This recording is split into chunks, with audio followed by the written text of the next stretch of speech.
శుక్లాంబరధరం విష్ణుం శశివర్ణం చతుర్భుజం ప్రసన్నవదనం ధ్యాయేత్ సర్వవిఘ్నోపశాంతయేత్. గురుర్బ్రహ్మా గురుర్విష్ణుః గురుర్దేవో మహేశ్వరః గురుః సాక్షాత్ పరబ్రహ్మ తస్మై శ్రీ గురవే నమః. వ్యాసాయ విష్ణురూపాయ వ్యాసరూపాయ విష్ణవే నమో వై బ్రహ్మనిధయే వాసిష్ఠాయ నమో నమః. కూజంతం రామ రామేతి మధురం మధురాక్షరం ఆరుహ్య కవితాశాఖాం వందే వాల్మీకికోకిలం. శ్రుతిస్మృతిపురాణానాం ఆలయం కరుణాలయం నమామి భగవత్పాదశంకరం లోకశంకరం.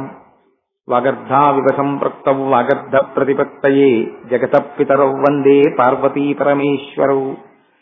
సూక్తిం సమగ్రయతున స్వయమైవ లక్ష్మీః శ్రీరంగరాజమహిషీమధురైః కటాక్షైః. వైదగ్ధ్యవర్ణగుణగుంభనగౌరవైర్యాం కండూలకర్ణకుహరాः కవయోధయంతి. ఐమోర్ధ్వపుండ్రమజహన్మకుటం సునాసం మందస్మితం మకరకుండలచారుగండం బింబాధరం బహుళదీర్ఘకృపాకటాక్షం శ్రీవేంకటేశముఖమాత్మని సన్నిధత్తాం. మనోజవం మరుతతుల్యవేగం జితేంద్రియం బుద్ధిమతాం వరిష్టం వాతాత్మజం వనరయూధముఖ్యం శ్రీరామదూతం శిరసా నమామి. ఆపదామపహర్తారం దాతారం సర్వసంపదాం లోకాభిరామం శ్రీరామం భూయో భూయో నమామ్యహం. సింధూరారుణ విగ్రహాం త్రినయనాం మాణిక్యమౌళిస్ఫురత్తారానాయకశేఖరాం స్మితముఖీం ఆపీనవక్షోరుహాం పాణిభ్యాం అళిపూర్ణరత్నచషకం రక్తోత్పలం బిభ్రతీం సౌమ్యాం రత్నఘటస్థరక్తచరణాం ధ్యాయేత్ పరేదంబికాం. హరి ఓం. శ్రీ సద్గురు సాయినాథాయ నమః. దత్తాత్రేయాయ నమః. పరమేశ్వర స్వరూపమైన సభకి నమస్కారం. ఈ గురు చరిత్ర గురించి 4 మాటలు చెప్పండి అన్నారు. అసలు మీరు ఒక తమాషా ఆలోచించండి. మనం ఎవరిని చేరుకోవాలి? భౌతికమైనటువంటి సుఖాల్ని అనుభవించడం కోసమని ప్రత్యేకంగా ఉపదేశం కానీ ప్రబోధం కానీ ఎవ్వరికీ అక్కర్లేదు. మీరు చాలా సుఖంగా ఉండండి, శరీరంతో భోగాలు అనుభవించండి, ఇంద్రియాలతో సుఖాలను అనుభవించండి, ఈ మాటలు ఎవరైనా వచ్చి చెప్పాలండి? ఎవరికైనా? ఎవ్వరికెవ్వరూ చెప్పక్కర్లేదు. పుట్టినది మొదలుకొని ప్రతివాడికి అలవాటు పడిపోయేటటువంటి లక్షణం. ఈ శరీరంతో ఎంత సుఖాన్ని అనుభవిద్దాం. ముందు కూర్చోవాలనుకుంటాడు, తర్వాత పడుకోవాలనుకుంటాడు, చదువుకోవాలనుకుంటాడు, ఉద్యోగం రావాలనుకుంటాడు, ప్రమోషన్ రావాలనుకుంటాడు, డబ్బు దాచాలనుకుంటాడు, పిల్లలు కావాలనుకుంటాడు, అనుకూలవతి అయిన భార్య ఉండాలంటాడు, అటువంటి కోడళ్లు రావాలంటాడు, అల్లుళ్ళు రావాలంటాడు. ఎప్పుడూ తన వైపు ఆనుకూల్యమునే మాట్లాడతాడు. దీనికి ప్రబోధం ఎందుకు? దీనికి ఎవరు ఏం ప్రబోధం చేయక్కర్లేదు. దీని గురించి ఎవ్వరూ ఏమీ మాట్లాడక్కర్లేదు. ఏమీ మాట్లాడకుండా నిశ్శబ్దంగా ఉన్నా ఇంద్రియముల యొక్క సుఖముల వైపు లంపటత్వము, భౌతికమైనటువంటి సుఖ లాలస మనిషికి తనంత తానుగా కలుగుతాయి. కానీ మరి గురువు యొక్క అవసరం ఎక్కడుంది అంటే, భగవంతుడనబడేటటువంటి వాడొకడున్నాడు. ఈ భగవంతుణ్ణి చేరాలి. ఎవరు చేరాలి? మనుష్యుడు చేరాలి. మిగిలిన పిపీలికాది పర్యంతానికి ఎందుకు చెప్పరు అంటే, సృష్టిలో 84 లక్షల జీవరాశులున్నా 83,99,999 జీవరాశులకి కూడా బుద్ధి అనబడేటటువంటి దాన్ని పరమాత్మ కటాక్షించలేదు. ఒక్క మనుష్య ఉపాధికి మాత్రమే బుద్ధి ఉంది. ఈ బుద్ధి చేత తెలుసుకోవాలి, తెలుసుకుని ఈశ్వరుణ్ణి చేరాలి. అందుకే శాస్త్రం ఒక గమ్మత్తైన మాట మాట్లాడుతుంది. మనుష్యుని యొక్క ఉపాధిని పొందినటువంటి వాడు పొందిన అదృష్టమేమి అంటే, మోక్షమునకు కాని ఊర్ధ్వలోకములకు కాని వెడతావా, లేకపోతే మళ్ళీ అధోయోనులలోకి వెళ్ళిపోతావా, అధోజన్మలలోకి అంటే, ఈ రెండింటికి మధ్యలో ఉన్న మెట్టు మీద నిలబడి ఉంటుంది మనుష్య ఉపాధి. కావాలంటే పైకెళ్ళగలడు. ఈ ఉపాధిలోకి వచ్చి కూడా మనుష్య శరీరాన్ని సక్రమంగా వినియోగించుకోకపోతే వెనక్కి జారిపోతాడు. కాబట్టి ఇప్పుడు భగవంతుణ్ణి చేరుకోవడము అనేటటువంటి మాట వచ్చినప్పుడు అది అంత తేలికైనటువంటి విషయమా? అసలు భగవంతుడు అనబడేటటువంటి వాడు సాకార రూపుడై మనం ఎప్పుడైనా దర్శనం చేశామా? మనం నిర్మోహమాటంగా ఇది ఒక సభ, నేను ఏదో ఉపన్యాసం చెప్తున్నాను అని మీరు అనుకోకండి. కాసేపు మీరు నేను అక్రాస్ ది డైనింగ్ టేబుల్ ఏదో ఒక భోజనం చేస్తూ సరదాగా మాట్లాడుకున్నాం అనుకుని మీరు ఒకసారి ఆలోచన చేయండి. నా తల్లి యందు నాకు ప్రేమ ఎందుచేత అంటే, మా అమ్మగారిని నేను చూశాను, ఆవిడ యొక్క ప్రేమని నేను అనుభవించాను. అందుకని నా తల్లి అంటే నాకు కృతజ్ఞతాభావము, నా తల్లి అంటే నాకు ప్రేమ, నా తండ్రి అంటే నాకు గౌరవము, ఎందుకంటే వారి యొక్క వాత్సల్యమును నేను అనుభవించాను. నా తమ్ముడు అంటే నాకు ప్రీతి, ఎందుకంటే నా తమ్ముడికి నేనంటే ఎంత ప్రేమో నాకు తెలుసు. నా భార్య యందు నాకు అపారమైన ప్రేమ, ఎందుచేత నా గురించి ఎంత పరితపిస్తుందో నాకు తెలుసు. భగవంతుడి గురించి భక్తితో ఉండు. నేను ఎలా ఉంటానండి? నాకేం తెలుసు భగవంతుడి గురించి? ఆయన ఎప్పుడైనా నాకు కనపడ్డా? నేను ఎప్పుడైనా ఆయన్ని చూశానా? లేకపోతే ఆయన చేసిన మేలు ఏదైనా నాకు తెలుసా ప్రత్యక్షంగా? లేదా నాకు ఆయనతో ఏదైనా అనుబంధం ఉందా? ఎలాగ భగవంతుడి మీద ప్రేమ నిలబడమంటే నిలబడుతుంది? ఒక అనుబంధం ఉందనుకోండి, మీరు నిష్పక్షపాతంగా ఆలోచన చేయండి. మనసులో అదేమిటండి శ్రీ గురు చరిత్ర చెప్తానని కోటేశ్వరరావు ఇలా మొదలెట్టారనుకోకండి.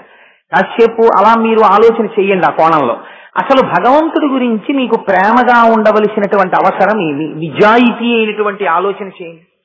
అసలు భగవంతుడు ఆల్ రైట్, ఏది భగవంతుడి గురించి మీరు ఆలోచన చేయడానికి, ప్రేమతో ఉండడానికి ఏది భగవంతుడు? ఎవరు భగవంతుడు అంటే? ఆ భగవంతుని యొక్క స్వరూపం ఏమిటి? అసలు ఇలా ఉంటాడు, ఇదే రూపము అని మీరేమైనా చెప్పగలరా? మీరు ఒక కృష్ణుడు అన్నారనుకోండి, మరి రాముడు ఏమవ్వాలి? మీరు లేదు రాముడు కృష్ణుడు అన్నారనుకోండి, శివుడు ఏమవ్వాలి? శివుడు రాముడు అన్నారనుకోండి, దత్తాత్రేయుడు ఏమవ్వాలి? కాబట్టి మరి ఇవన్నీ ఏంటి? ఈ రూపాలన్నీ భగవంతుడే అయితే ఏ రూపాన్ని పట్టుకోవాలి? లేకపోతే ఒక రూపాన్ని పట్టుకుని పూజ చేస్తే అన్ని రూపాలకి పూజ జరిగినట్టు అయిపోతుందా? అసలు భగవంతుడితో మనకి అనుబంధం ఎందుకు కలగాలి? మనకి ఎలా ప్రేమ కలుగుతుంది భగవంతుడి మీద? ఇది భగవంతుడే వచ్చి మాట్లాడితే తప్ప మనకు ఎలా అర్థం అవుతుంది? కాబట్టి అసలు రహస్యం ఎక్కడుందంటే, భగవంతుణ్ణి చేరుకోవడం అనేటటువంటిది చెప్పినంత తేలిక కాదు. ఎందుచేత అంటే మనస్సుకి ఆలంబనము దొరకదు. నువ్వు చాలా భక్తితో ఉండు అని చెప్పడం తేలిక.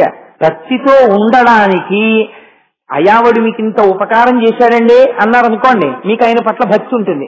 ఆయన ఉపకారం చేశాడండి అని చెప్పడానికి భగవంతుడు మీకేం ఉపకారం చేశాడో మీకెవరు చెప్తారు వచ్చి?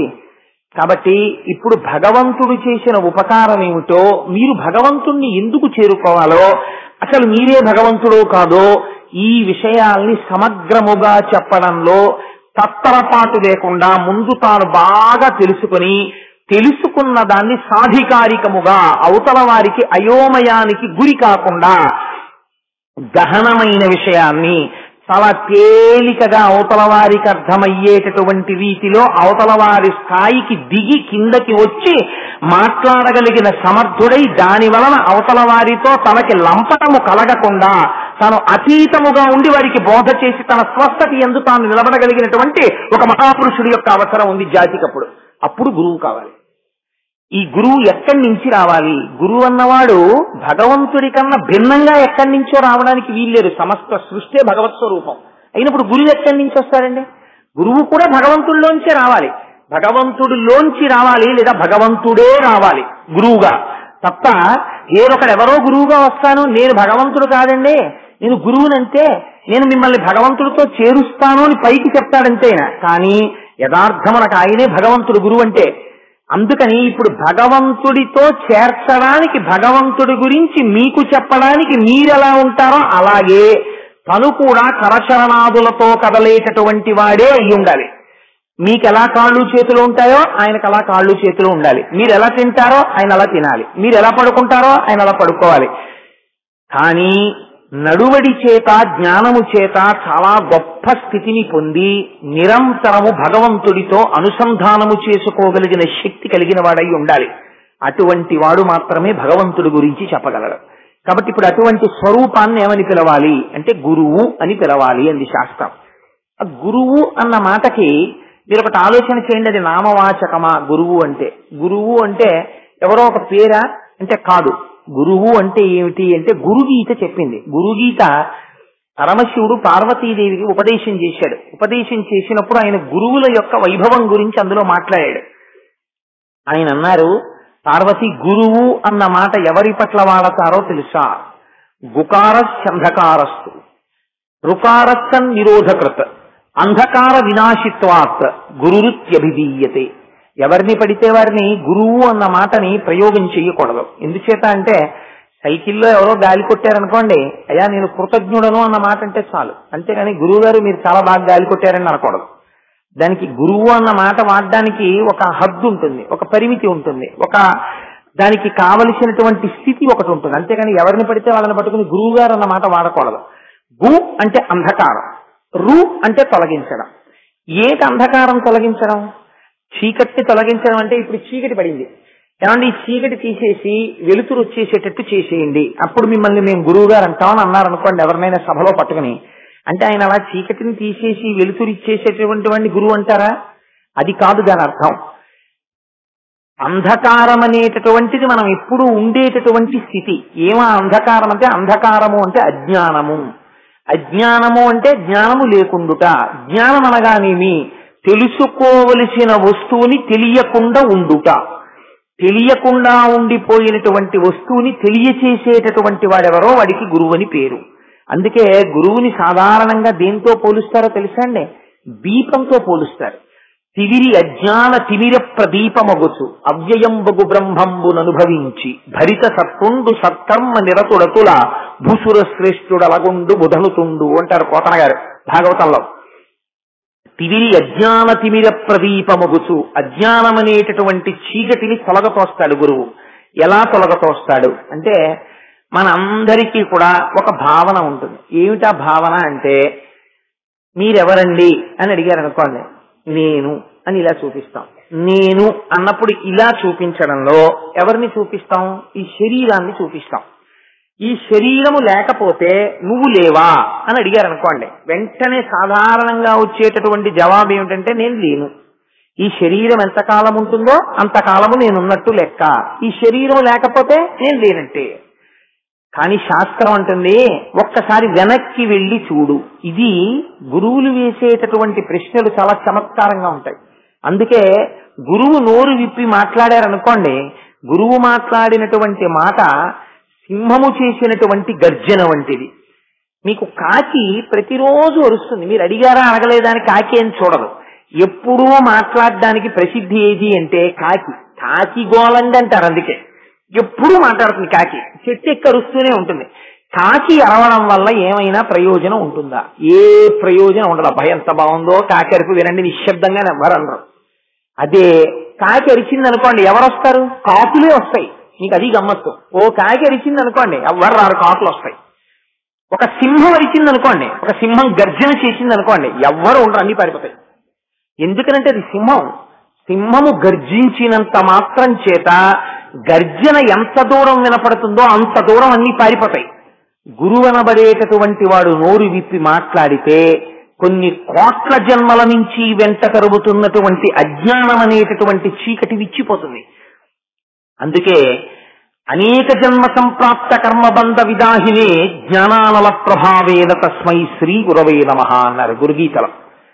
అది ఎలా ఉంటుంది అంటే, ఏది యథార్థమో ఆ యథార్థమును తెలియనీయకుండా దాచిపెడుతుంది. దాన్ని అజ్ఞానం అంటారు. ఇప్పుడు చీకటి ఏం చేస్తుందండి? చీకటి వ్యాపకత్వం కమ్ముకుంటుంది. మీకు ఉన్న వస్తువులు ఏవి కూడా చీకటి పడినప్పుడు, సూర్యాస్తమయం అయిందనుకోండి, ఇంతకు ముందు ఇక్కడ ఏ స్టేజ్ ఉందో ఆ స్టేజే ఉంటుంది. అన్నీ ఇలాగే ఉంటాయి. కానీ చీకటి వ్యాపించేసింది అనుకోండి, మీకు ఒక భయం బయలుదేరుతుంది. ఏమిటా భయం అంటే, ఏమిటో ఇంత చీకటిగా ఉంది, అలా వెళ్ళడమే, అక్కడ ఏముంటుందో అని భయం. కారణం ఏమిటి? చీకటిగా ఉన్న చోట ఉన్న వస్తువు ఉన్నట్టు కనపడదు.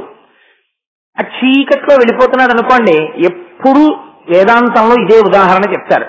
ఓ తాడు అడ్డంగా పడుంది, ఆ తాడు చూస్తాడు, అమ్మో పాము అడ్డంగా పడుంది అనుకుంటాడు.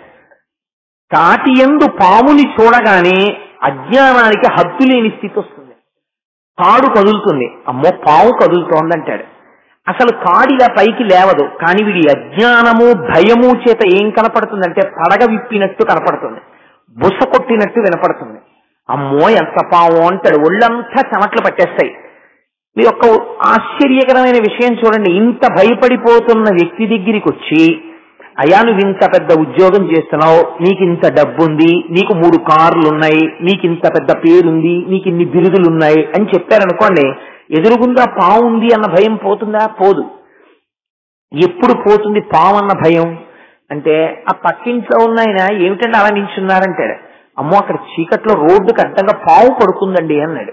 ఆయన అన్నారు, అలాగా ఇక్కడ ఎప్పుడు పావులు తిరగవే అని ఇంట్లోకి వెళ్ళి ఒక టార్చ్ లైట్ పట్టుకొచ్చి గేటు తీసి టార్చ్ లైట్ వేసి చూశారు. అది తాడు. ఇప్పుడు దీపం పడగానే మీకు సత్యము గోచరించింది. సత్యము గోచరించగానే ఇంతకు ముందున్న పాము ఏమైపోయింది? అదృశ్యం అయిపోయింది. పావు పోగానే పావుకి సంబంధించిన భయం ఏమైపోయింది? అదృశ్యం అయిపోయింది. పావుకి సంబంధించిన బొస ఏమైపోయింది? అదృశ్యం అయిపోయింది. పాము లేదు, ఉన్నది తాడే. ఈ సత్యము తెలియాలి. ఈ సత్యము తెలియాలంటే ఎలా తెలుస్తుంది? దీపం వల్ల తెలుస్తుంది. దీపం లేకుండా మీరు ఎన్ని పట్టుకొచ్చినా తెలియదు. దీపం ఉంటే తెలిసిపోతుంది. దీన్ని రజ్జు సర్పభ్రాంతి అంటారు. బ్రహ్మము కనపడదు, జగత్తు కనపడుతుంది. ఈ జగత్తు కనపడుతున్నది సత్యం కాదురా, బ్రహ్మం సత్యం చెప్పాలి. ఎలా? ఎవరు చెప్పాలి? బ్రహ్మమును తెలుసుకున్నవాడు చెప్పాలి. అందుకని గురువు చెప్తాడు. ఆ గురువు చెప్తే అజ్ఞానం పోతుంది. అజ్ఞానమును పోగొట్టి జ్ఞానం అనేటటువంటి వెలుతురుని ప్రసరింపచేసి సత్యమును ఆవిష్కరించగలిగిన వాడెవరో ఆయనకి గురువు అని పేరు. అటువంటి గురువు భగవంతుడే గురువుగా రావడం ప్రారంభం చేశాడు. ఎక్కడ ప్రారంభం చేశాడు అన్నారు. అందుకే మీరు ఎప్పుడైనా చూడండి, పరంపరలు రెండు ఉంటాయి. రెండు పరంపరలలో మనం వివాహం చేసుకునేటప్పుడు స్నాతకము అని ఒక ఉత్సవాన్ని చేస్తారు. అందులో ఒక మాట చెప్తారు, నువ్వు ఈ తంతువుని తెంపవద్దు అని ఒక మాట చెప్తారు. తంతువుని తెంపవద్దు అంటే వివాహం చేసుకోకుండా ఉండకూడదు, పురుషుడు కానీ స్త్రీ కానీ. ఎందుచేత అంటే జన్మతః ఒక రుణం ఉంటుంది. ఏమిటా రుణం? తాను ఇతపూర్వము ఎవరికి జన్మించాడో అలా తాను కూడా వేరొక వ్యక్తికి జన్మనివ్వాలి. అందుకని ఈ తంతువుని తెంపవద్దు, కొనసాగాలి.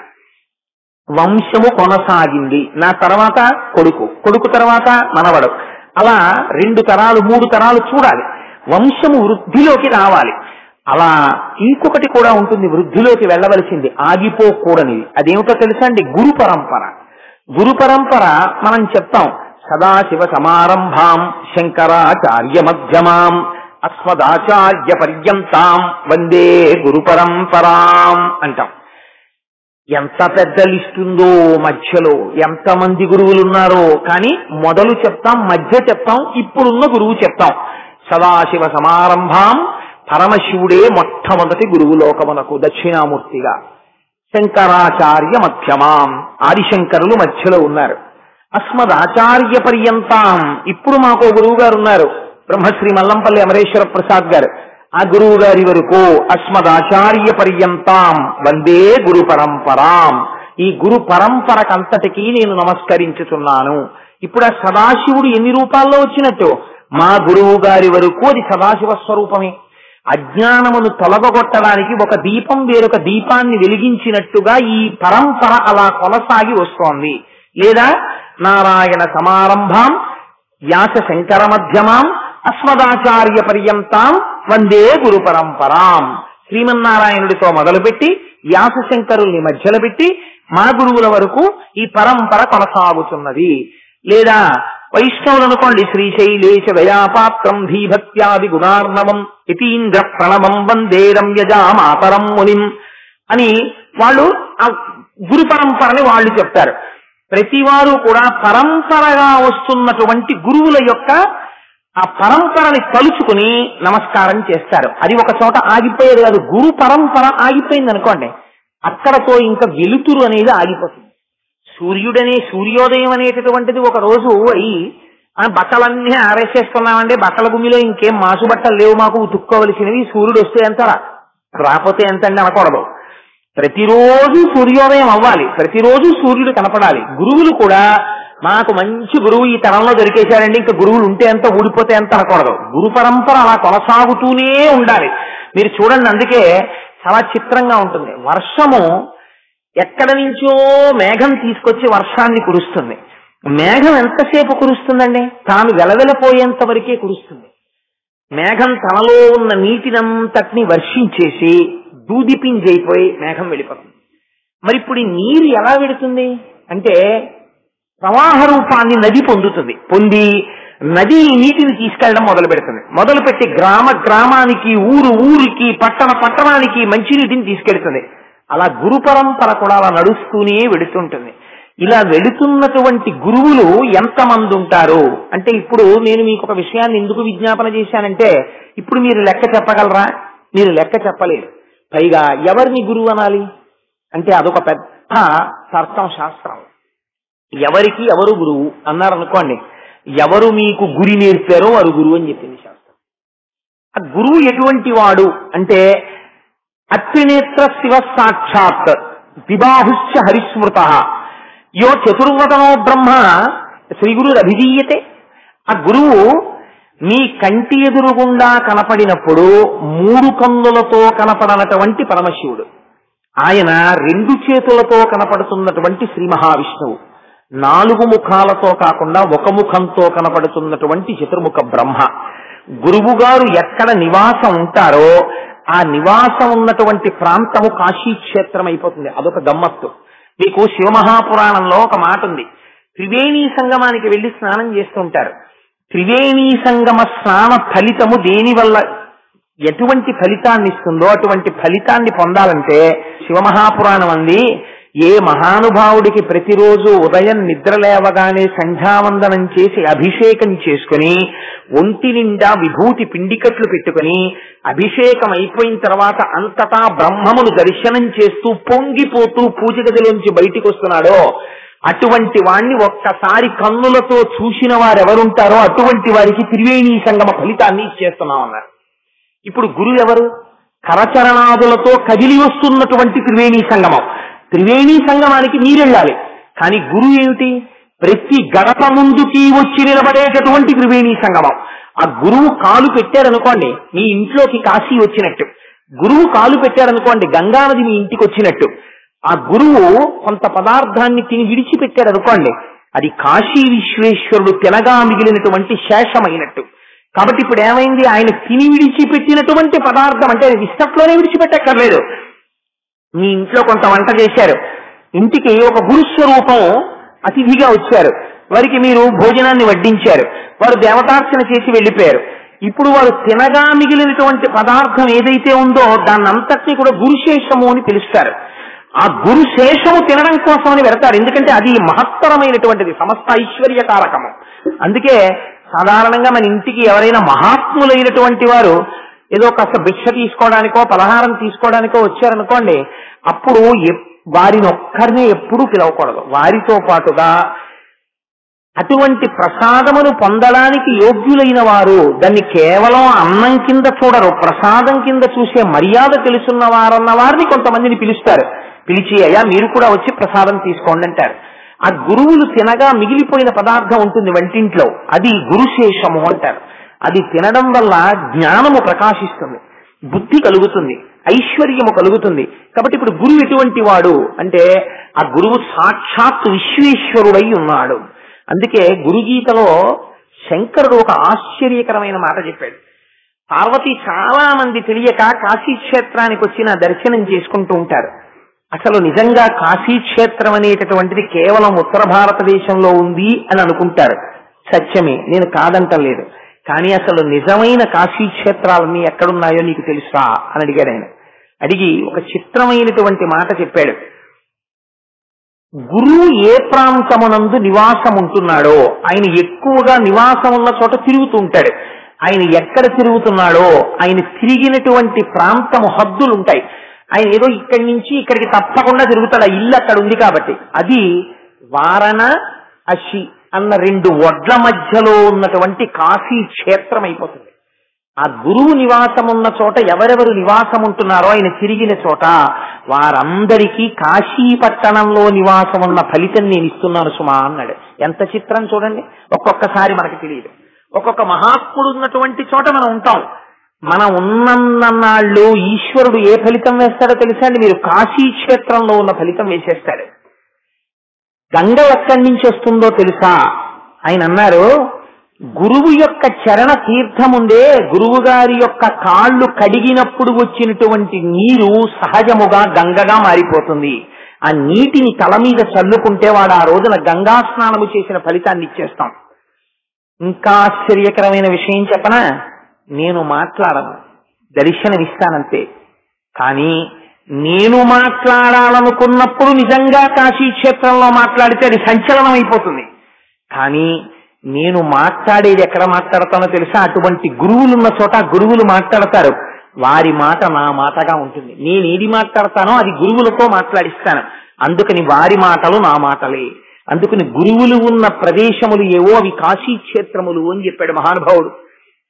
కాబట్టి ఆ గురువు ఎంత గొప్పవాడు అన్నది మీరు ఒక్కసారి ఆలోచించండి.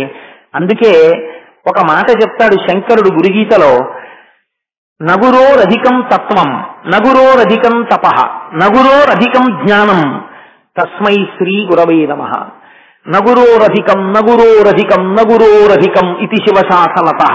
గురువు కన్నా అధికమైనటువంటి వాడు ప్రపంచమునందు వేరొకడు లేడు. గురుర్బ్రహ్మ గురుర్విష్ణు గురుర్దేవో మహేశ్వర గురు సాక్షాత్ పరబ్రహ్మ తస్మై శ్రీ గురవై నమః. గురుర్బ్రహ్మ, గురువే చతుర్ముఖ బ్రహ్మ. బ్రహ్మగారు ఏం చేస్తారండి? సృష్టి చేస్తాడు.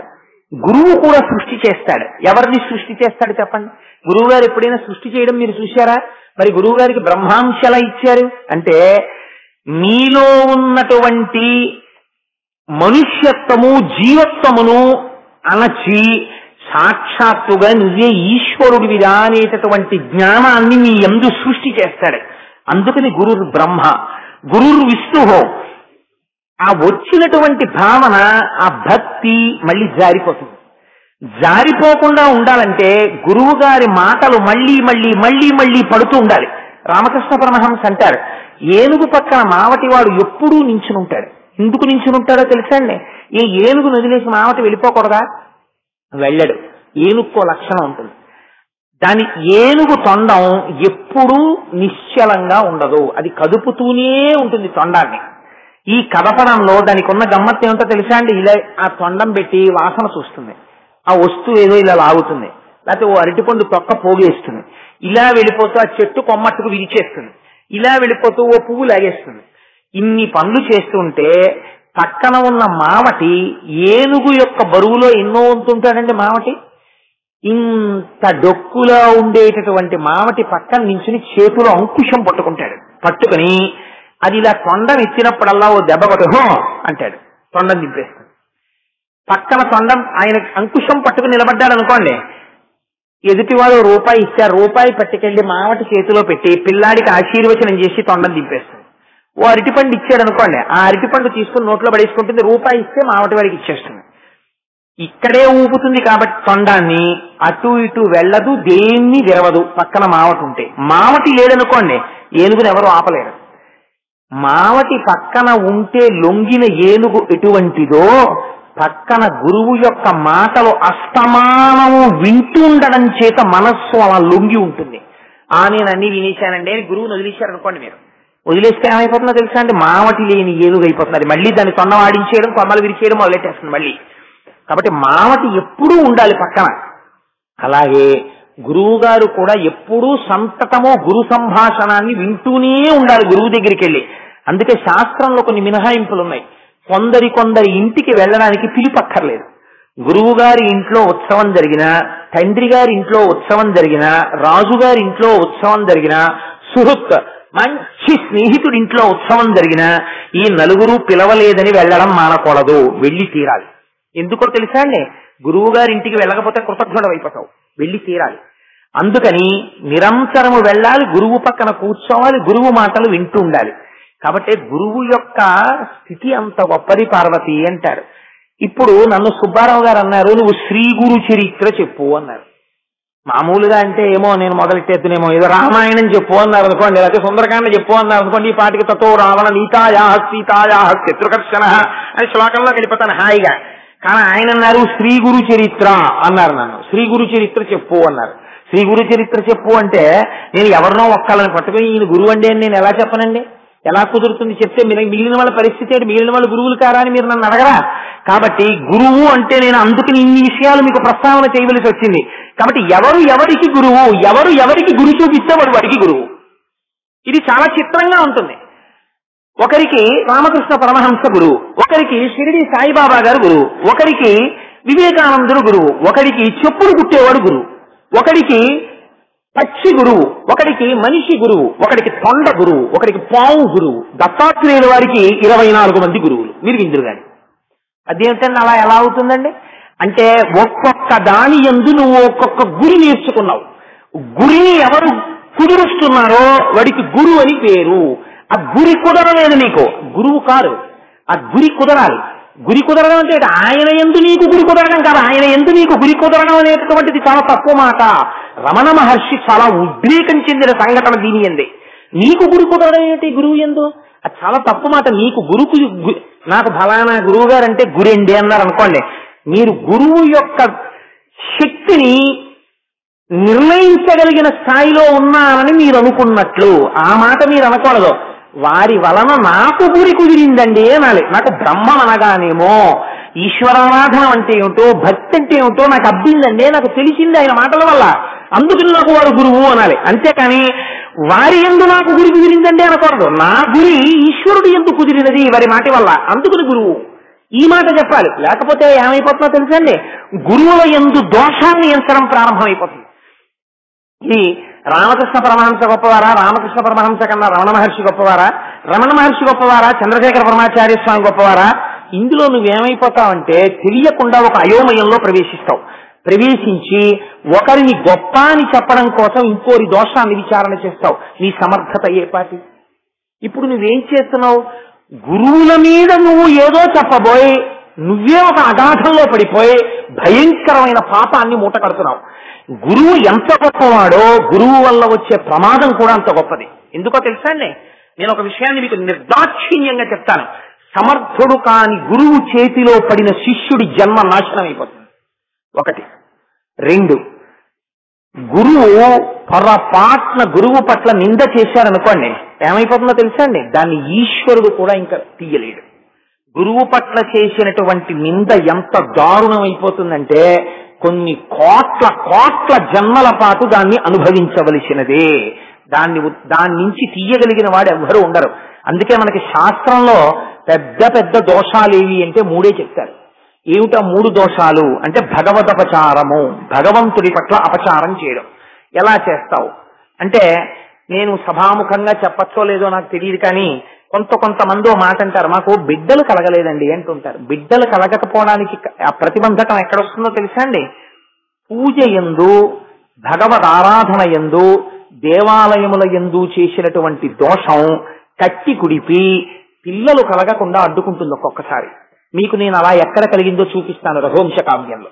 కాబట్టి భగవదపచారము, దేవాలయానికి వెళ్ళి దేవుడికి వ్యతిరేకంగా మాట్లాడడం, దేవాలయానికి వెళ్ళి గోడల కానుకుని కూర్చోవడం, స్తంభాల కానుకుని కూర్చోవడం, దేవాలయాలకు వెళ్ళి భగవంతుడికో భక్తులకో పెద్దలకో వ్యతిరేకంగా మాట్లాడడం, ఇవి భగవదపచారాలు. తెలిసో తెలియకో మాట్లాడినంత మాత్రం చేత అపచారం అవుతుంది. కానీ మీరు ఇది తప్పు అని తెలుసుకుని క్షంతవ్యో మే పరాధ శివ శివ శంభో మహాదేవ శంభో అన్నారనుకోండి, అయ్యా నాకు తప్పు అయిపోయింది ఈశ్వర, ఇవాళ నేను ఇలా చేశాను అన్నారనుకోండి, క్షమించేస్తాడు. రెండోది ఉంటుంది భాగవతపచారము. భగవంతుణ్ణి నమ్ముకున్న భక్తులు ఉంటారు, వాళ్ళ పట్ల మీరు అపచారం చేశారనుకోండి, భగవంతుడు క్షమించడు. మళ్ళీ ఎవరు క్షమించాలి? మళ్ళీ భాగవతులే క్షమించాలి, భక్తులు క్షమించాలి తప్ప భగవంతుడు వచ్చి జోక్యం చేసుకోడు. అంబరీషుడి విషయంలో ఏమైంది? దుర్వాసో మహర్షిని శ్రీ మహావిష్ణువు రక్షించలేదు, వెళ్ళి అంబరీషుడి కాలం మీదే పడమన్నాడు. అందుకని భాగవతపచారము కట్టి కుడిపేస్తుంది. మూడోదేది అసహ్యాపచారము. ఇది ఎవ్వరూ చెయ్యకూడనటువంటి అపచారం. అసహ్యాపచారం అంటే ఏంటో తెలుసా అండి? గురువుల పట్ల చేసేటటువంటి అపచారం. అది ఒక జన్మ కాదు, కొన్ని కోట్ల జన్మలు పట్టుకు పీడించేస్తుంది.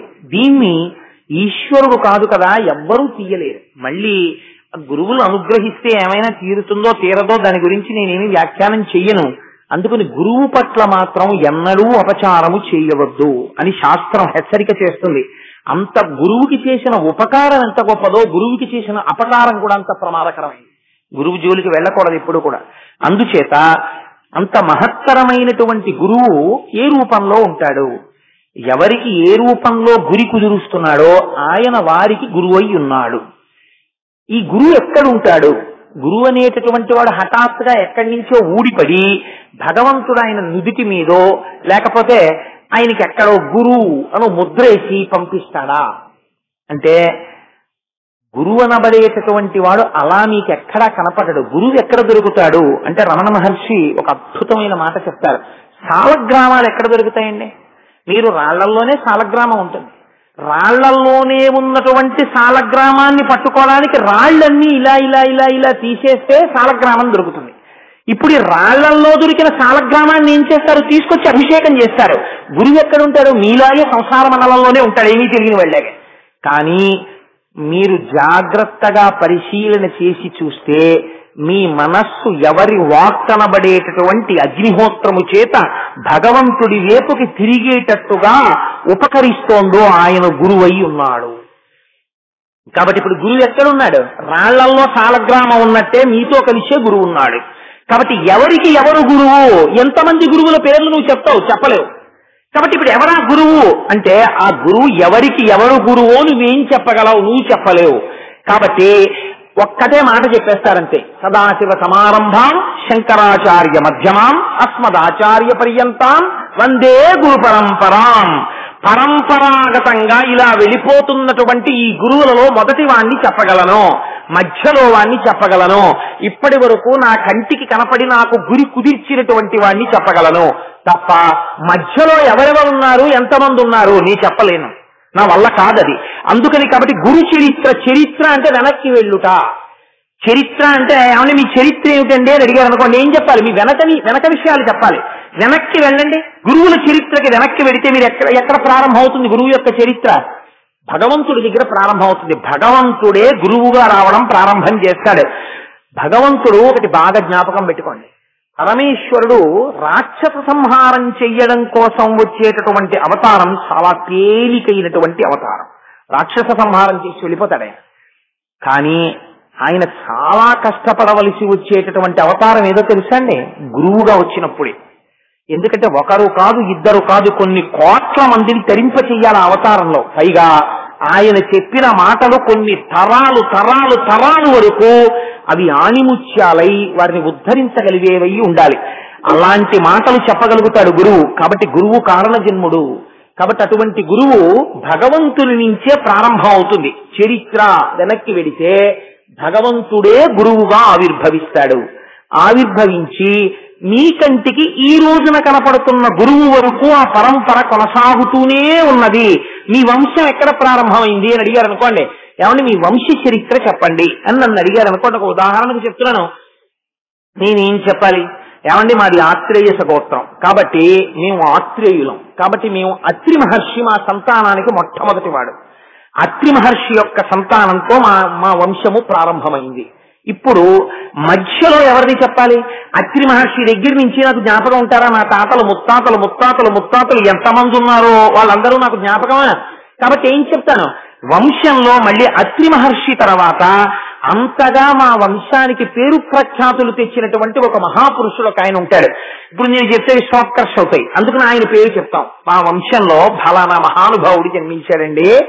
ఆయన శరీరాన్ని విడిచిపెట్టేస్తున్నానని తెలిసి గుండెపోటు వచ్చి ఒళ్ళంతా చెమటలు పడుతుంటే నేను వెళ్లే సమయం ఆసన్నం అయిపోయింది, ఎవరు కంగారు పడకండి అని చెప్పి దక్షిణాభిముఖుడై గబగబగబా నూతి దగ్గరికి వెళ్లి స్నానం చేసి వచ్చేసి మీరెవ్వరూ బెంగ పెట్టుకోకండి అని భార్యని పిలిచి చెప్పి ఆయన ఒక్కడే కూర్చుని పంచాక్షరి మహామంత్ర జపం చేసుకుంటూ కూర్చున్నవాడు కూర్చున్నట్టు పద్మాసనంతోనే వెళ్లిపోయారు.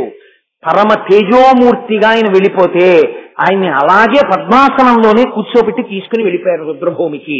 అటువంటి వారు మా వంశంలో ఫలానా వారు ఉన్నారు. సదాశివ సమారంభం అలా అత్రి మహర్షితో ప్రారంభమై అటువంటి మహాపురుషులతో ఇవాళ అటువంటి వంశానికి నేను గౌరవం తెచ్చానో లేదో నాకు తెలియదు, కానీ అటువంటి వంశంలో పుట్టి నేను కృతార్థుడనైనాను అని నా వరకు వంశ చరిత్ర చెప్పుకుంటాం. అలా గురువుల యొక్క చరిత్ర కూడా వస్తోంది. నాది ఆత్రేయస గోత్రం, మీరెందరో గోత్రీకులు ఉండొచ్చు, మీ అందరికీ గోత్రానికి ఋషులు ఉంటారు, ప్రతి గోత్రానికి ఋషులు ఉంటారు, ప్రతి గోత్రానికి వంశ చరిత్ర ఉంటుంది. అలా ప్రతి వారికి కూడా గురువుకి పరంపరాగతమైనటువంటి చరిత్ర ఉంటుంది. ఇది ఎక్కడ ప్రారంభమైంది? భగవంతుడి దగ్గరే ప్రారంభమైంది. మధ్యలో మహానుభావుడు ఉన్నాడు. కాబట్టి గురువు అనేటటువంటిది ఒక నామవాచకమా, ఒక పేరా? కాదు, సర్వనామము. అది ఎవరు గురుత్వాన్ని పొందితే వాళ్ళ పేరు పక్కగా గురు శబ్దం వెళ్ళిపోతుంది. ఇప్పుడు మీరు గమ్మత్తు చూడండి, గురువు అటువంటి వాడైతే మరి గురువుకి పేరు ముందు శ్రీకారం ఎందుకు పెట్టారండి? సుబ్బారావు గారు టాపిక్ ఇచ్చేటప్పుడు నాకు సామాన్యంగా ఇచ్చారా? శ్రీ గురు చరిత్ర చెప్పు అన్నారు. శ్రీ గురు చరిత్ర. ఇప్పుడు నేను గురు శబ్దం గురించి ఏదో కొంత లఘువుగా వ్యాఖ్యానం చేశాను. చరిత్ర అంటే వెనక్కి వెడితే భగవంతుడి దగ్గర ప్రారంభము అన్నాను. సరే పరంపర కొన్ని మాటలు చెప్పాను. శ్రీకారానికి అర్థం ఏమిటి? శ్రీ గురు చరిత్ర ఏమిటండి?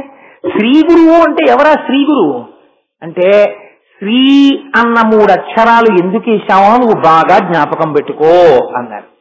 గురువుకి ముందు శ్రీకారం ఎందుకు పెట్టారో తెలుసా అండి? శ్రీ అంటే మాయాశక్తి అని పేరు శాస్త్రం.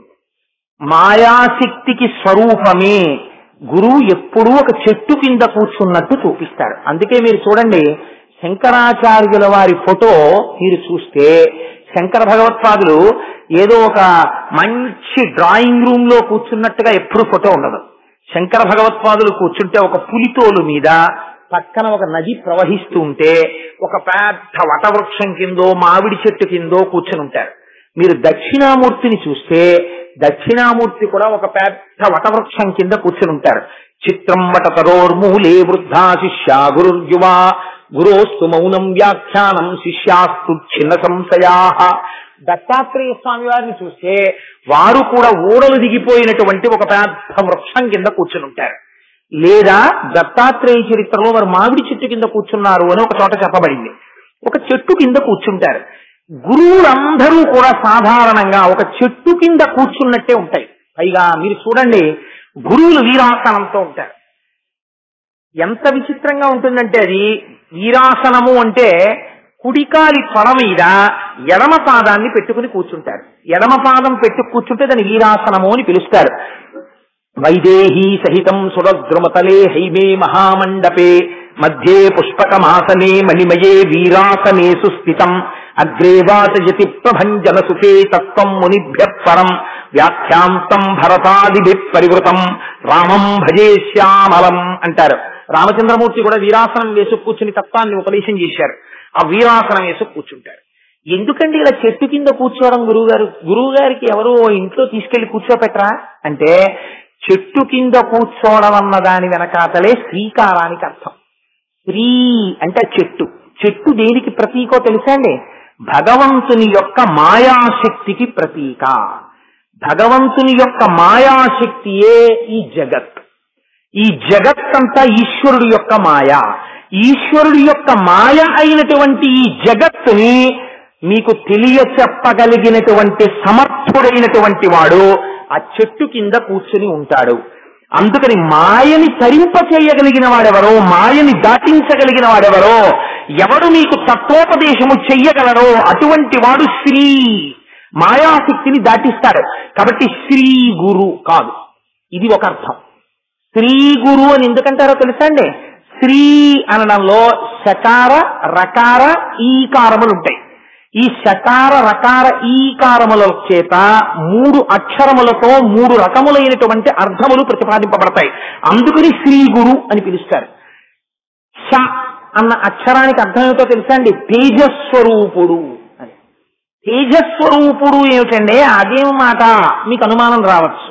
గురువు గారు చూడ్డానికి పైకి శరీరంతో కనపడుతుంటాడు, కానీ ఆయన లోపల ఎప్పుడు ఏం నమ్ముతాడో తెలుసా అండి?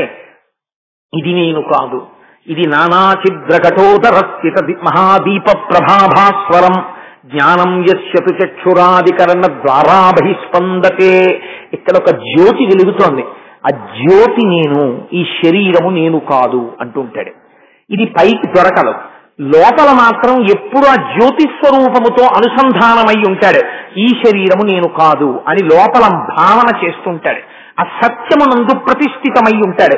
ఇలా ఉన్నవాడెవరో ఆయన తేజస్వరూపుడు.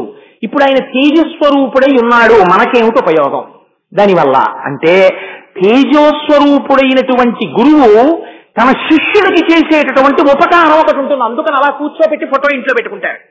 ఎందుకు గురువు యొక్క స్వరూపాన్ని అలా ఇంట్లో పెడతారో తెలుసా అండి? ఆ శ్రీ గురు శకారముతో ఉన్నాడు, తేజోరూపుడై ఉన్నాడు, పైకి అలా కనపడుతున్నాడు. 6 భుజాలతోటి ఏదో 4 కుక్కల్ని వెంటేసుకుని వెనకాల ఆవుని పెట్టుకుని జటాజూటం కట్టుకుని అందులోంచి తొంగి చూస్తున్న పావులో దాన్ని పెట్టుకుని శంఖచక్ర గదా పద్మాలు పట్టుకుని త్రిశూలం పట్టుకుని కమండలం పట్టుకుని ఉన్నాడు. మళ్ళీ అలాగే ఉండడానికి ఒక రహస్యం ఉంది, తర్వాత చెప్తాను మీకు. దత్తాత్రేయుల వారు అయితే అలాగే ఉంటారు, మిగిలిన స్వరూపాలు మళ్ళీ ఇంకో రకంగా ఉంటాయి. ఇలా ఉండేటప్పుడు ఇలా కూర్చున్నటువంటి వాడు తేజస్వరూపుడై ఉన్నాడు అనుకోండి, మీకేమిటి కలిసి వస్తుంది దానివల్ల అని నేను అడిగాను అనుకోండి, తేజస్వరూపుడైనటువంటి వాడు మీకు చేసేటటువంటి మహోపకారం ఒకటి ఉన్నది. ఏమిటి చేస్తాడు అంటే, మీలో ఉండేటటువంటి కల్మషాన్ని కడిగేస్తాడు ఆయన. మీలో ఉండేటటువంటి దుఃఖాన్ని తీసేస్తాడు. మీకు జ్ఞానాన్ని ప్రసరింపచేస్తాడు. అది ఎలా చేస్తాడు అని మీకు అనుమానం రావచ్చు. నేను మీకు ఒక ఉదాహరణ చెప్పేటటువంటి ప్రయత్నం చేస్తాను. ఆయన ఎంత క్షమాబుద్ధితో ఉంటాడో, తన గురువు అనేటటువంటి వాడికి ఔదార్యం ఉండాలండి. గురువు ఒక ఎక్స్ట్రీమ్ ఎండ్ భగవత్తత్వాన్ని తెలుసుకుని ఆత్మస్వరూపిగా నిలబడిపోయాడు. ఈ కింద ఉన్న వాళ్ళందరూ ఎవరండి? పరమ అజ్ఞానంతో సంసార లంపటమునందున్నవారు. అటువంటి వాడు ఇటువంటి వాళ్ళని చూసి ఏమనాలి? ఇచ్చి ఏంట్రా వీళ్ళ అజ్ఞానంతో ఎప్పుడు ఈ సంసారంతో కొట్టుమిట్టాడుతుంటారు, దిక్కుమాల శరీరాలు పట్టుకుని నేనంటారు అనాలి. అలా అస్తమానం గురువు విసుక్కున్నాడు అనుకోండి, ఇంకా అసలు శిష్యులు గురువు దగ్గరికి ఎలా చేరుతారు నాకు చెప్పండి.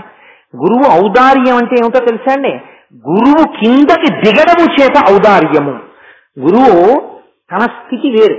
శిష్యుడు అడిగేటటువంటి ప్రశ్నలకి అసహ్యం అయ్యాలి గురువు గారికి, కానీ అసహ్యించుకోడు. అసహ్యించుకోకుండా తను జవాబు చెప్తాడు. జవాబు చెప్పేటప్పుడు గురువులకు ఉండవలసినటువంటి ఒక గొప్ప లక్షణాన్ని చెప్తుంది శాస్త్రం.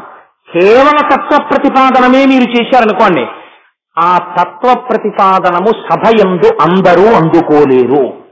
ఇందుచేత తత్వము చాలా కష్టం, అది అందుకోలేరు. కాబట్టి గురువుకున్న గొప్పతనం, గురువు కిందకి దిగడంలో ఉన్న గొప్పతనం. వ్యాసుడు చేతకాక కథలు చెప్పలేదు, లేకపోతే శుకుడు చేతకాక భాగవతంలో కథలు చెప్పలేదు, లేకపోతే శంకర భగవత్పాదులంతటి వారు చేతకాక ఉపమానాలు చెప్పలేదు, రామకృష్ణ పరమహంస చేతకాక చిన్న కథలు చెప్పలేదు. ఎందుకు చెప్తారో తెలుసా అండి? మందుని మందుగా వేస్తే పుచ్చుకోవడానికి ఇష్టపడడు. అందుకని దాంట్లో కొంచెం తీపితనం కలిపారనుకోండి, వాడు పుచ్చుకోవడానికి బాగుందని పుచ్చుకుంటాడు, దగ్గుతుంది. అందుకని ఇచ్చేటటువంటి గురువు చిన్న కథ చెప్పి కథ ముందు పట్టుకుంటుంది మనస్సుని. ఈ తర్వాత అందులో ఉన్నటువంటి మహత్తరమైన విషయాన్ని చెప్పారనుకోండి, మీ మనస్సు తత్వాన్ని పట్టుకుని ఉండడం కష్టం, కథని తొందరగా పట్టుకుంటుంది. ఎందుకంటే దాని మనస్సు స్థాయి అంతే. ముందు కథని పట్టుకుని తర్వాత తత్వ పరిశీలనం చేయడం మొదలెట్టింది అనుకోండి, చాలా బాగా అంటుకుంటుంది. అలా కాలేదనుకోండి, మీకు ఆ తత్వం పట్టుకున్నట్టు పట్టుకుని జారిపోతుంది. అది మీకు అనుభవంలోకి రాదు, లోపల నిలబడదు. అది చాలా కష్టమైపోయి నిలబడడంలో చాలా ఖేదాన్ని పొందేస్తుంది. అందుకని ఏం చేస్తారు? కథతో కలుపుతారు. మీకు నేను ఒక ఉదాహరణ చెప్తాను. నాకు ఉదాహరణ అనేటప్పటికీ జ్ఞాపకానికి వచ్చేవారు ఎవరంటే మహానుభావుడు రమణ మహర్షి. వారిని వీరిని ఎందుకు తీసుకోవాలి? వారికన్నా గొప్ప గురుస్వరూపం ఏముంటుందండి ఇంకా. అందుకని నేను రమణ మహర్షిని ఉదాహరణగా తీసుకుంటాను. ఒకసారి భగవాన్ రమణులు కూర్చుని ఉన్నారు హాల్లో. వారికి వారి శరీరమునకు, వారికి అన్న మాట వాడడం సాహసం, వారి శరీరమునకు ఒక రుగ్మత వచ్చింది వృద్ధాప్యంలో. ఏమిటా రుగ్మత అంటే, వారు కాళ్ళు కానీ కొంతసేపు మడత వేసి కూర్చుంటే ఆ తర్వాత వారు కొన్ని గంటల పాటు వారి శరీరం బాధ పెట్టేది. ఎందుకనంటే దాన్ని చాపలేరు వారు, అవి చాలా నొప్పులు చేసేస్తాయి. ఆ కాళ్ళన్నీ పట్టాలి.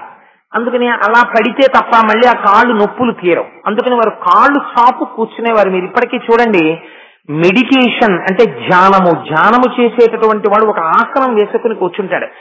రమణ మహర్షి ఆశ్రమంలో అరుణాచలంలో మెడిటేషన్ హాల్లో సోఫాలో కాళ్ళు చాపుకి కూర్చున్న రమణ మహర్షి ఫోటో ఉంటుంది.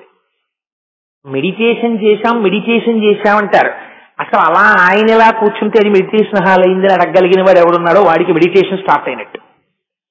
ఎందువల్ల మరి కాళ్ళు చాపు కూర్చోవడం ఏంటండి అంటే, ఆయన ఒకసారి అలా కాళ్ళు చాపు కూర్చుని ఉంటే ఎక్కడి నుంచో ఒక ఫారినర్ ఒక ఆవిడ వచ్చింది, ఒక విదేశస్తురాలు. ఆవిడ ఏదో కొంచెం బిగుతుగా ఉండే దుస్తులు వేసుకుని వచ్చింది. ఆవిడికి కాళ్ళు రెండు దగ్గర పెట్టుకుని పద్మాసనమో లేకపోతే బాసం పెట్టేలాగో వేసి కూర్చోవడం ఆవిడికి తెలియదు. పాపం తెలియక ఆవిడ కాళ్ళు రమణ మహర్షి వైపుకి చాపి కూర్చుంటే ఆశ్రమంలో ఉండేటటువంటి అంతేవాసులు కొంతమంది ఉన్నారు. ఆయన చూసి, అయ్యో అలా భగవాన్ వైపు కాళ్ళు చాపేకమ్మా, అలా కాళ్ళు చాపకూడదు, భగవాన్ వైపు కాళ్ళు ముడుచుకో అన్నారు. అంటే ఆవిడకి చేత కాదు పాప. అలాగే ఆవిడ వేసుకున్న దుస్తుల రీత్యా కూడా కాళ్ళు ముడుచుకోవడం అంత సులభ సాధ్యం కాదు.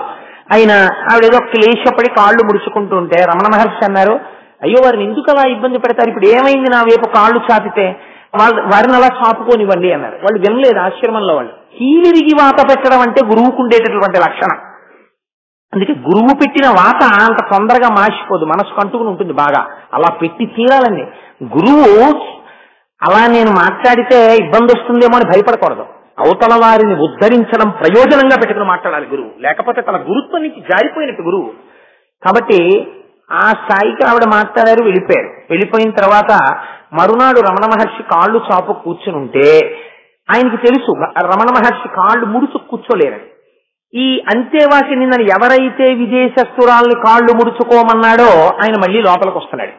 వస్తుంటే ఆయన వంక చూసి రమణ మహర్షి అన్నారు, ఏమో నిన్న నావిండి కాళ్ళు ముడుచుకోమన్నావు కదా, కాళ్ళు చాపకూడదమ్మా, భగవాన్ వైపు కాళ్ళు చాపకూడదు అన్నావు కదా, మరి నేను ఇప్పుడు కాళ్ళు వాళ్ళ వైపు చాపి కూర్చుంటున్నాను కదా, ఇది కూడా తప్పే కదా, నేను ముడుచుకోవాలి కదా, అందుకని నేను ముడుచుకుంటాను అని ఆయన ముడుచుకున్నారు. ముడుచుకున్నందుకు పర్యవసానం ఏమిటి? కాళ్ళు విపరీతమైన పోట్లు వచ్చేసి కాళ్ళు ఇలా ఒత్తుకుంటూనే ఉన్నారు ఆయన. దీనికి ఎవరు కారకుడు? ఇప్పుడు ఆయనకి పశ్చాత్తాపం కలిగింది. అయ్యో అనవసరంగా అన్నా, నేనేమో కాళ్ళు ముడుచుకున్నారు, కాళ్ళు ముడుచుకోవడం వల్ల కాళ్ళు నొప్పులు వచ్చి ఈయనేమో కాళ్ళు పట్టుకుంటున్నారు అని ఆయన అన్నారు. ఏమిటో ఎన్ని మాటలు విన్నా అదే అజ్ఞానం. ఎంత చిత్రంగా ఉంటుందో తెలుసా అండి. ఆ అజ్ఞానానికి హద్దుండదు అసలు. రమణాశ్రమానికి ఎడతారు, అరుణాచలం వెడతారు, రామకృష్ణ పరమహంస ఆశ్రమాలకు ఎడతారు, పుస్తకాలు చదువుతారు, ధ్యానాలు చేశామంటారు, పూజలు చేశామంటారు. అసలు వారు చెప్పిన సందేశంలో ఆచరణ ఆవగింజలో 60 ఉంటుండదు. మీరు చూడండి. ఎందుకది ఇంకా ఈ మూఢభక్తి అంతే. ఎంత చిత్రంగా ఉంటుందంటే ఆయన లోపలికి వచ్చి అయ్యో భగవన్ నా వల్ల పొరపాటు అయిందన్నారు. అంటే రమణ మహర్షి అన్నారు ఒక నవ్వు నవ్వి, ఇది శ్రీకారంలో షా అంటే గురువు ముందు. ఆయన అన్నారు, ఏమయ్యా నిన్న నావిడ నా వైపు కాళ్ళు చాపితే భగవాన్ వైపు కాళ్ళు చాపకు అని నువ్వు అన్నావు కదా, అంటే నీ ఉద్దేశంలో రమణులు అనబడేటటువంటి వారు కేవలం ఈ ఉపాధితో ఇక్కడ ఒక్క చోట కూర్చునున్నవాడు రమణుడని నువ్వు అనుకుంటున్నావు. అంటే నీ దృష్టిలో రమణులు ఎవరు? ఈ ఉపాధితో ఇక్కడ కూర్చున్నవాడు. అది నేనైతే నేను గురువునేమిటి? నేను సర్వవ్యాపిని ఆత్మ చైతన్యాన్ని, నేను శరీరం కాదని తలగొట్టుకు చెప్తున్నా. నీకేమర్థమైంది ఈ ఆశ్రమంలో తిరిగి? నీకు అర్థం కాలేదు, అందుకు ఆయన వైపు కాళ్ళెట్టక ఆయన వైపు కాళ్ళెట్టకంటున్నావు. నా వైపు కాళ్ళెట్టకుండా ఎవరు ఎటువైపు పెట్టగలరో చూపించి నేను ఎటులేను. స్వామి అంతటా ఉన్నాడు. ఎంత మాట అండి, ఎంత గొప్ప మాట అండి అది అని వారు వెంటనే ఒక పెద్ద నవ్వు నవ్వేసి, ఇది ఔదార్యం అంటే. అయ్యయ్యో ఇంత తిరిగినా వీడికి అర్థం కాలేదురా నాతో అని అన్నారు. వెనకటికి ఒక మహానుభావుడు ఉండేవాళ్ళు ఏవయ్యా, ఆయన కోసమని చెప్పి కైలాసం నుంచి తెల్లటి ఏనుగు పంపించారు. ఆయనేమో తెల్ల ఏనుగుకి కైలాసం వెళ్ళిపోతున్నాడు. ఆ పక్కనే చేరరాజు గారు ఒక రాజుగారు ఉన్నారు. ఆయన కూడా కైలాసానికి వెళ్ళిపోదామని ఆయన దగ్గర ఉన్న గుర్రం యొక్క చెవులో పంచాక్షరి మంత్రాన్ని ఊదేటప్పటికి గుర్రం కైలాసం వైపు వెళ్ళిపోతోంది. వెళ్ళిపోతుంటే గభాల గుర్రం ఇక ఆయన కైలాసం వెళ్ళిపోయాడు. వీళ్ళిద్దరూ వెళ్ళిపోవడం చూసినటువంటి అవయారు అనేటటువంటి ఒక ముసలావిడ గణపతి పూజ చేస్తోంది. ఆవిడంది, అమ్మో అమ్మో వాళ్ళిద్దరూ కైలాసానికి వెళ్ళిపోతున్నారు, నేను వెళ్ళిపోతాను, ఏదో గుర్రం ఎక్కేస్తానండి అంటే గణపతి అన్నారు, అక్కర్లేదు తొందరపడక నువ్వు పూజ చేయని నేను తీసుకెళ్తానన్నారు. ఆవిడ గణపతి పూజ చేస్తే గణపతి అన్నారు ఒకసారి కళ్ళు మూసుకో అన్నారు. ఆవిడ కళ్ళు మూసుకుంది. తెరువు అన్నారు, తెరిచింది. తెరిచేటప్పటికి ఆవిడ కైలాసంలో పార్వతీ పరమేశ్వర కాల దిగింది. ఇంకా రాలేదు చేరరాజు గారును వాళ్ళును. చూసి ఆ వచ్చిన వాళ్ళు తెల్లవారు, మాకన్నా ముందు ఎప్పుడు వచ్చేసావు అవ్వా నువ్వు అన్నారు. ఆ అవ్వకు లక్షణం ఉంది, ఆవిడకి కాళ్ళు పట్టేసి ఉంటాయి ఎప్పుడు. అందుకని ఆవిడ కాళ్ళు జాపకుండా కూర్చోలేరు. ఆవిడ కైలాసానికి వెళ్ళి పరమశివుడి వైపుకి కాళ్ళు జాపు కూర్చుంది. కూర్చుంటే పార్వతీదేవి చూసి కొంచెం బాధపడి, అదేమిటండి బాబు ఈవిడే వచ్చిన దగ్గర నుంచి మీ వైపు కాళ్ళు జాపు కూర్చుంది, కాళ్ళు ముడుచుకోమని చెప్తానంది. అంటే గభాలన శంకరుడు అన్నాడు, అలాంటి పనులు చేయకు పార్వతి, లేని పనులు పత్రం, ఆవిడ్ని కాళ్ళు ముడుచుకోమనకు సుమా, చాలా ఇబ్బంది వచ్చేస్తుంది నాకు ఆవిడ ముడుచుకోమంటే అన్నాడు. ఇక్కడ ఆవిడ్ని కాళ్ళు ముడుచుకోమంటే మీకు ఇబ్బంది ఏమిటండి? చూడ్డానికి ఎంత సహ్యంగా ఉందో, కైలాసంలో ఎవరు ఇంత ముందు ఇలా కూర్చోలేదు, మీ వైపు కాళ్ళు జాపు కూర్చుంది ఈవిడ. అబ్బబ్బా ఆవిడ ముందు చెప్పకూడదు, నువ్వు మాత్రం ఏమనకన్నాడు ఆయన. ఊరుకుందప్పటికి. కానీ మనసు పరితపించిపోతాడు. ఏమిటి మా ఆయన జగద్గురువు, ఆయన వైపు కాళ్ళు జాపు కూర్చుంటే ముసిలావిడ అని కాసేపు ఆగలా చెలికెత్తే వెళ్ళిపోతుంది. ఆవిడని పిలిచి, నన్ను చెప్పొద్దు అంటున్నారు కానీ ఆవిడ దగ్గరికి వెళ్ళి కాళ్ళు ముడుచుకోమని చెప్పాలి అంటే, ఆ చెలికత్తి అలాగే చేస్తానమ్మా, ఆ పూల సజ్జ అక్కడ పెట్టి ఆ ముసలావిడ దగ్గరికి వెళ్ళి చెవులో, ఎదురుగుండా శంకరుడు ఉన్నాడు కదా, కాళ్ళు జాపారు ఏమిటమ్మా, అలా కాళ్ళు జాపకూడదు, కాళ్ళు ముడుచు కూర్చోండి, లేకపోతే కాళ్ళు ఇంకో వైపుకు పెట్టండి అండి. అంటే నేను ముడుచుకోలేనమ్మా, కాళ్ళు నొప్పులు అంది ఆవిడ. కైలాసం వెళ్ళినా కాళ్ళు నొప్పులు వదలలేదు.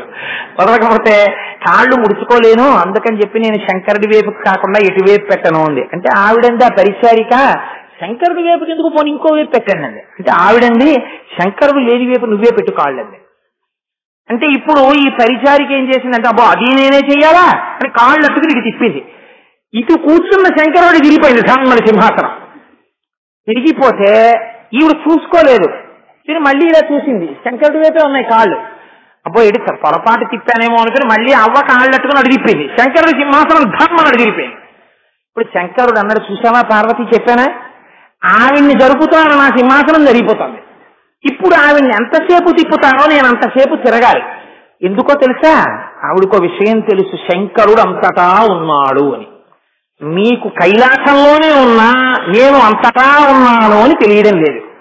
అందుకని ఆవిడ ఎటు తిరిగితే నేను అటు తిరుగుతున్నాను. ఆవిడ భక్తికి నేను లొంగిపోయాను, ఆవిడ జ్ఞానానికి నేను ప్రకాశించాను అన్నాడయ్యా శంకరుడు. ఇది తెలుసుకోపోతే ఎలా అన్నారు. ఏమి క్షమాగుణం చూడండి, నిజంగా ఏమి ఔదార్యం చూడండి. ఇప్పుడు ఎక్కడ ఉన్నాడు పరమాత్మ, అంతటా ఉన్నాడు పరమాత్మ. ఇప్పుడు రమణులు ఎక్కడున్నారు, ఇక్కడే ఉన్నారు. ఇప్పుడు నేను చెప్పింది రమణ మహర్షి వింటున్నారు.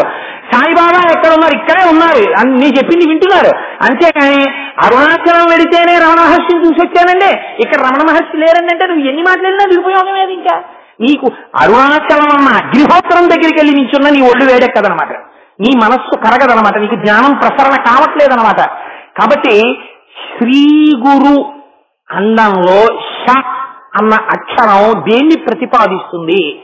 యువతల వారిలో ఉన్నటువంటి కల్మషములను కడగగలిగినటువంటి స్థితి గురువు ఎందుంటుంది.